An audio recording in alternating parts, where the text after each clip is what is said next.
the Lindberg 1700 degree box furnace with controller. This unit is the controller. It has two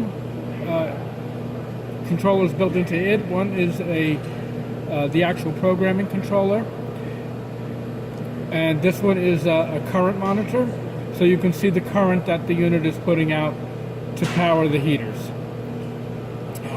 This is a completely programmable controller. You can have heating and cooling ramps going on with it. I have it in local mode right now, and I wanted to show you that it does heat and control up to 1700, which is the maximum temperature that this unit is capable of.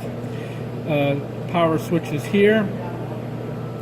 When you plug this unit in, it plugs into 208 volts single phase. It will power on the fans once it's wired up. It will power on the fans for the box furnace and have power present inside of this, but the controllers will not come on until the power switch is put into the on position. So there'll be no heat until that point.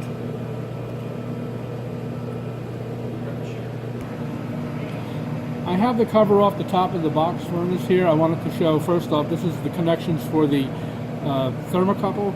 It's a B-type thermocouple, and then there's a couple holes in here, and I wanted to show so you can see that the glowing inside the oven at 1700 degrees C.